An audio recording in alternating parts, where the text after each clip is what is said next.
la vidéo suite sur la loi de l'attraction. Donc là, je vais parler peut-être un peu plus des paradoxes sur la loi de l'attraction. Et avant d'aller là-dedans, il y a un troisième exemple qui m'est venu entre la première et la deuxième, donc je vais le donner parce que c'est sympa, c'est rigolo, ça fait toujours plaisir, voilà. Il y aura peut-être un petit peu de bruit sur cette vidéo, je pense pas, mais il y en a peut-être un petit peu. J'ai un voisin qui fait de l'opéra, j'aime beaucoup. Normalement, ça devrait pas trop s'entendre, mais je le précise au cas où, voilà, vous étonnez pas.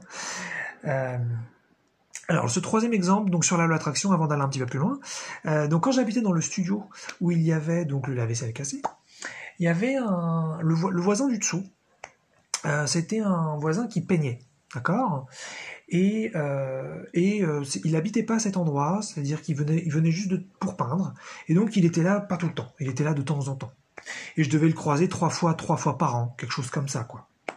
Et il y avait une fois, je l'avais croisé, on avait un petit peu discuté, et il m'avait dit, Eric, dans le contexte, il m'avait dit, je peins, si vous voulez, le moment venu, quand l'occasion se présentera, venir voir ce que je peins, voilà, vous êtes bienvenus. Donc j'avais dit oui, avec plaisir, c'est toujours intéressant. Voilà, très bien. Sujet fini, je passe, le mec je le croise quasiment jamais, donc voilà. Et puis on est dans un après-midi où j'ai un courant de bien-être qui me traverse, donc je me sens très bien et j'ai une imagination débordante de plein de choses super cool et super agréables. Voilà, j'imagine des trucs complètement fous, complètement dingues, complètement peut-être personnels, c'est-à-dire qu'on a tous nos trucs, voilà, et puis je m'éclate dans ce système de pensée-là. Et puis ça dure longtemps, au total ça aura duré 2 heures, c'est pour vous dire ça dure longtemps. Et en fait, à un moment donné, je me dis, ouais, vas-y, on va faire, voilà, c'est un exercice sur la loi de l'attraction, je me sens super bien, et j'ai envie qu'il se passe un truc. J'ai envie qu'il se passe quelque chose. Je sais pas quoi, mais j'ai envie qu'il se passe un truc. Et souvent, dans l'attraction, il y a une controverse là-dessus par rapport aux actions. On se dit, non, il faut que tu fasses des actions pour qu'il y ait quand même du résultat. Je vais venir dessus peut-être un peu après. Et donc voilà, moi j'ai toujours eu un côté très très libre, et donc non, j'ai envie que les choses elles se fassent toutes seules. J'ai pas forcément envie de faire des actions. Et donc là, je voulais tester aussi la loi d'attraction sans action, et je me disais, je veux qu'il se passe quelque chose en faisant rien. Et à un moment donné, je me dis, je ne sortirai pas de cet appartement tant qu'il ne s'est pas passé quelque chose. Et donc tout ça, je vous dis, ça dure 2 heures, je me sens super bien, j'imagine plein de trucs, je suis super chaud, j'ai une énergie débordante. Tout ça, c'est assez inexpliqué au sens énergétique, au sens émotionnel.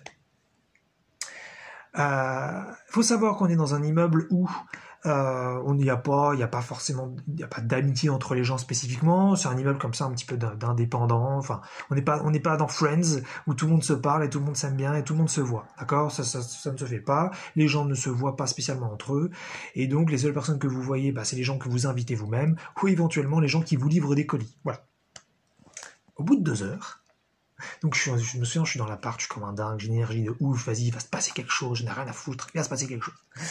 On frappe à la porte. Alors là, ça fait quoi? Qu'est-ce que c'est ce truc? Comment ça? On frappe à la porte. Donc déjà, situation complètement dingue. Enfin, peut-être qu'à ce moment-là, vous dites, oui, mais là, t'es en train de psychoter, tu te fais ton délire. Ok. J'ouvre la porte, et c'est le voisin du dessous. Le voisin que je vois quasiment jamais. Et qui ouvre, il me dit, écoutez Eric, je viens vous voir pour les peintures. Ah, les trucs de ouf! Et alors moi, je fais le truc de ouf, mais je fais ça à l'intérieur de moi, je ne le montre pas. Je fais, putain, le truc de dingue, le mec, il vient me voir pour ça, un truc complètement improbable, et c'était là en mode, vas-y, je veux qu'il se passe un truc, et moi, j'ai rien à faire. Et c'est exactement ce qui s'est passé.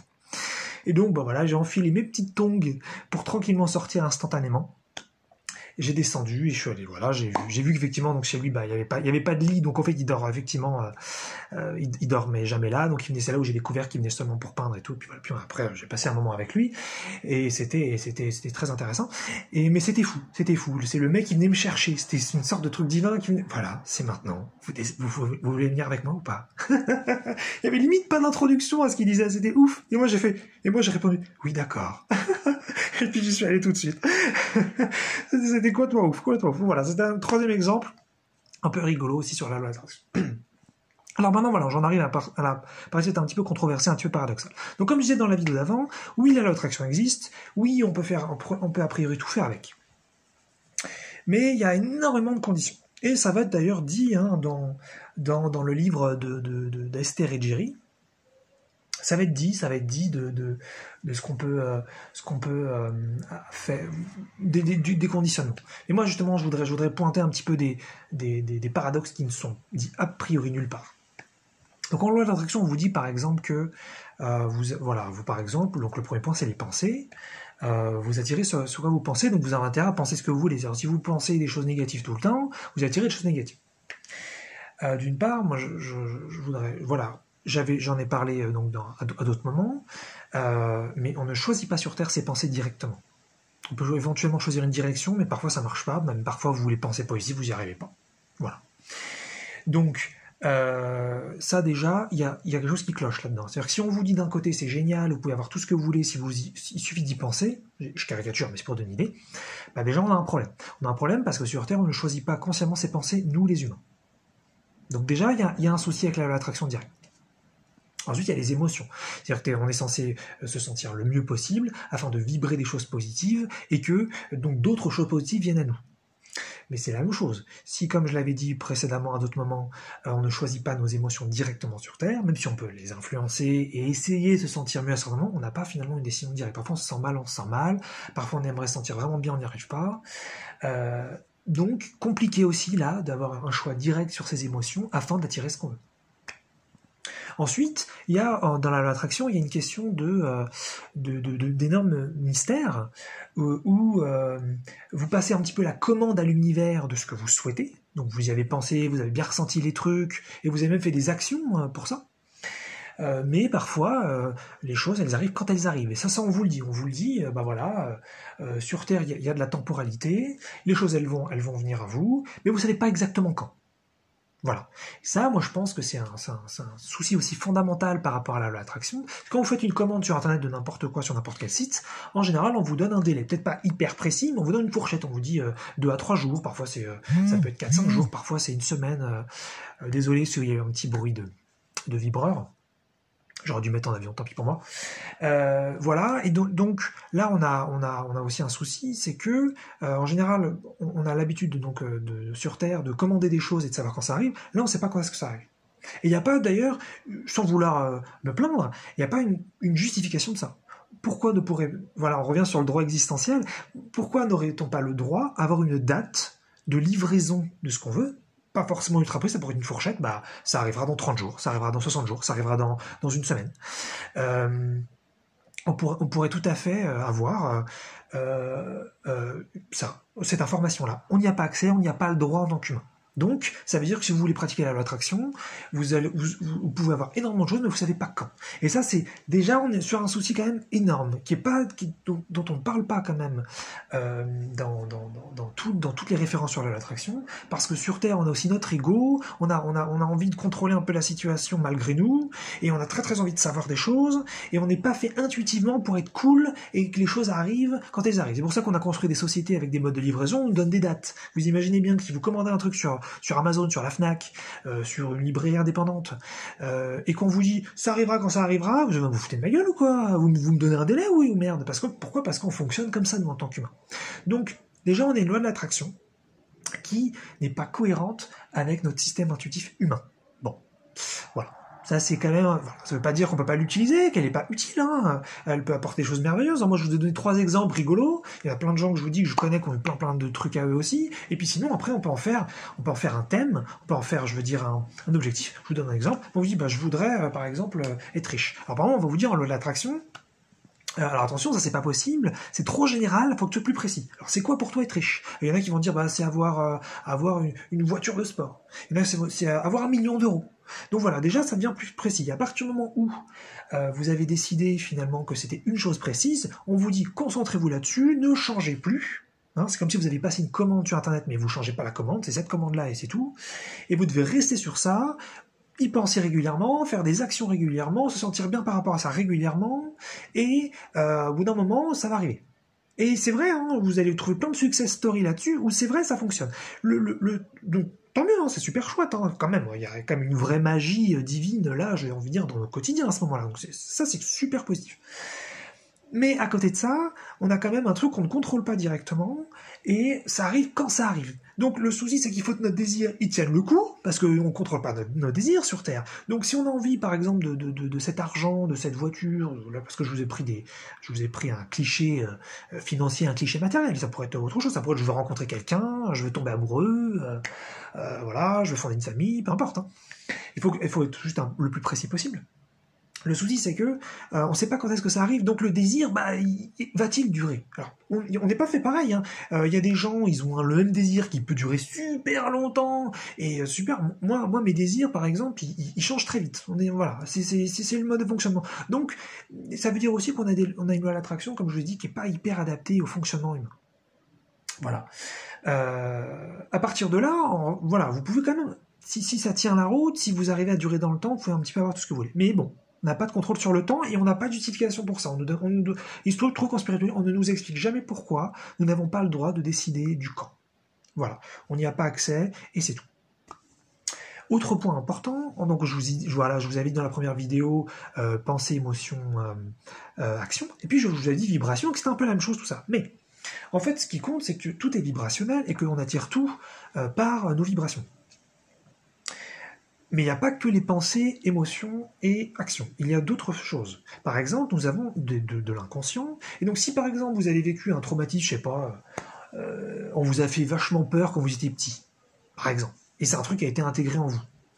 Et donc, vous vibrez constamment, même si vous ne vous en rendez pas toujours compte, vous vibrez constamment une vibration de peur, d'insécurité, voilà, de mal-être un petit peu comme ça, même si c'est pas forcément conscientisé ou que vous le ressentez une fois de temps en temps, c'est une vibration qui est là tout le temps, ça vibre. Et ça va créer.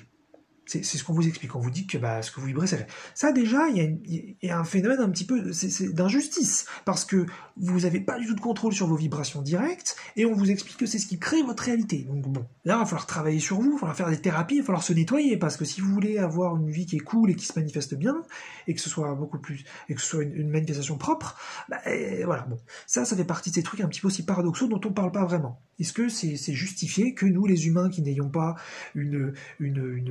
un contrôle direct sur nos vibrations inconscientes, eh bien, cela puisse participer dans la création de notre environnement. Voilà, question un peu importante. Autre point, c'est très important, notre ADN. Notre ADN, donc là je parle de l'ADN physiologique, parce qu'il y a aussi un ADN spirituel, voilà. On va parler de l'ADN qu'on connaît tous, voilà, qu'on entend parler en médecine. Notre ADN à la naissance, il a une vibration. Donc voilà, il y en a, ils vont vibrer plus la santé que d'autres. Voilà, ok ? Il y en a, ils vont vibrer plus certaines maladies. Et ça, alors là, on peut avoir les bonnes pensées, on peut avoir les bonnes émotions, on peut faire les bonnes actions, on peut même finalement essayer de nettoyer un peu des traumatismes. Mais bon, au bout d'un moment, si on a notre ADN, il peut aussi être modifié, mais franchement, ça devient chaud, il faut le faire avec les bonnes thérapies et tout. Si on a dans notre ADN, on vibre des choses, c'est compliqué. Franchement, c'est compliqué.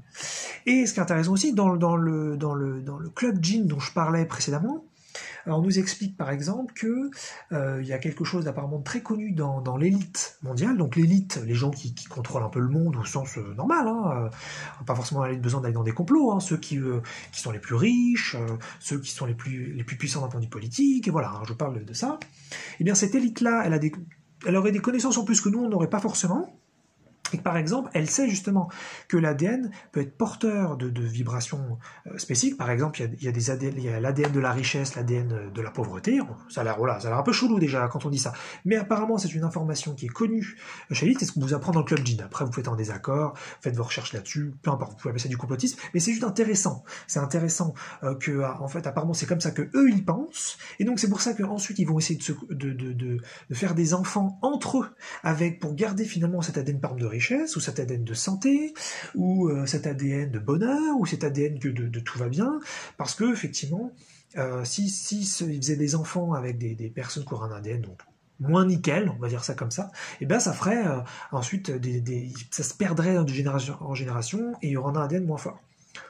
Ça reste à prouver, évidemment. Mais il est clair que si vous observez les gens, c'est pas une preuve ce que je vais dire, mais il est clair que si vous observez les gens, vous allez remarquer qu'on vibre pas les mêmes choses et qu'on n'obtient pas les mêmes choses dans nos vies. Malgré parfois les gens qui font les mêmes actions, malgré même parfois les gens qui sont très positifs et même parfois des gens qui sont relativement heureux dans leur vie, qui relativisent plutôt bien, vous allez vous rendre compte que on vibre pas les mêmes choses. Voilà. Ça pourrait venir effectivement de cet ADN où à la naissance, il y a quelque chose déjà qui est là. Peut-être ça a été décidé avant la naissance, on ne sait pas trop. C'est un peu confus tout ça. Bref, ça pour vous dire que finalement, ça soulève quand même pas mal de questions, parce que si on n'a pas la main directe sur ce qu'on vibre, sur ce qu'on attire, sur ce qui se présente, sur le temps qui passe, bah finalement, ça veut dire qu'en tant qu'humain, on n'est pas fait intuitivement à la naissance, à cette époque, en tant qu'incarné, pour maîtriser la loi de l'attraction. Attention, on peut s'en servir un minimum. Hein. Vous pouvez vous pouvez avoir des objectifs, vous pouvez avoir des rêves, vous pouvez avoir du plaisir à penser à vos rêves, vous pouvez en parler autour de vous davantage, et ce qui fait que ça génère plus de vibrations sur le sujet. Évidemment, on peut faire des choses, attention, hein, je parle pas d'impuissance.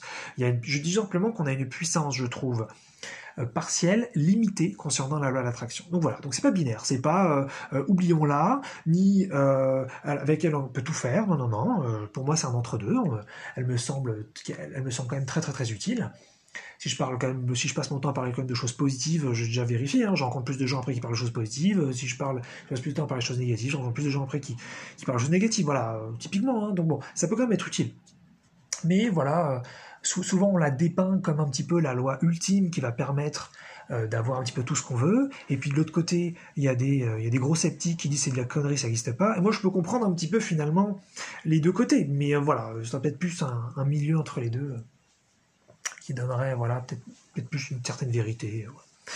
Donc voilà, donc un petit paradoxe sur la loi d'attraction comme ça, une vraie loi qui existe, hein, qui permet vraiment d'avoir des choses, et si vous suivez les success stories, vous regardez comment les gens ils ont réussi à être riches, comment les gens ils ont réussi à être très heureux, comment en général ils ont suivi consciemment ou non consciemment les processus de la loi d'attraction, donc c'est intéressant de le savoir, mais il y en a plein aussi, je dirais, qui essaient certaines choses, mais comme ils ne contrôlent pas directement ce qui vibre, ils galèrent beaucoup.